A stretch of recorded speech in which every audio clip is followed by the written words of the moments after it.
Hello everyone, मैं हूँ रितिका। कैसे हैं आप सब? आई होप आप खुश हैं, मज़े में हैं और अपनी लाइफ को एंजॉय कर रहे हैं। हमारा जीवन कर्मों पर आधारित है। जैसे कर्म हम करते हैं वैसा ही फल हमें मिलता है। वो कहते हैं ना, जैसा हम बीज बोएंगे वैसे ही हम काटेंगे। श्री कृष्ण भगवान जी ने भी गीता में कहा है, हर इंसान कर्म करता है। आप हमेशा अच्छे कर्म कीजिए और फल की इच्छा मत कीजिए। फल मैं अपने आप आपको दे दूंगा।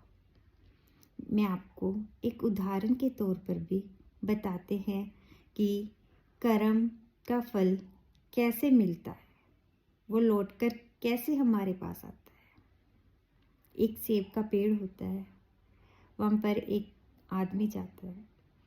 उसके मन में उस फल को देखकर लालसा आती है। वो आँखों से उस फल को जब देखता है तो उसके मन में लालसा आ गई। अब आँखें तो फल तोड़ नहीं सकती। वो उस पेड़ के पास चला पैरों से। अब पैर फल तोड़ नहीं सकते तो उसने हाथों से उस फल को तोड़ा।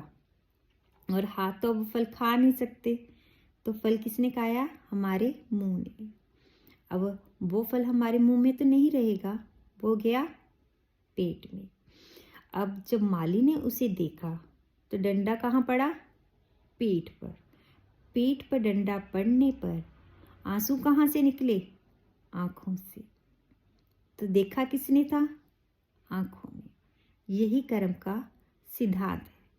अच्छे कर्म करेंगे अच्छा फल मिलता है, बुरे कर्म करेंगे बुरा फल मिलेगा। अगर हम अच्छे कर्म करते हैं तो उससे हमारे बुरे कर्म भी कट जाते हैं।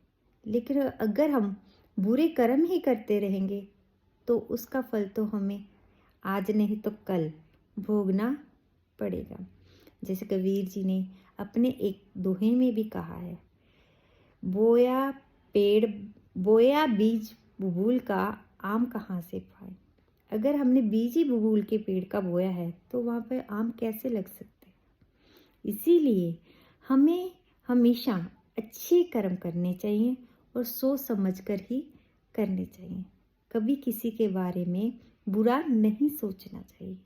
हमेशा खुद भी खुश रहे और औरों को भी खुश रखें। Thank you. Have a nice day.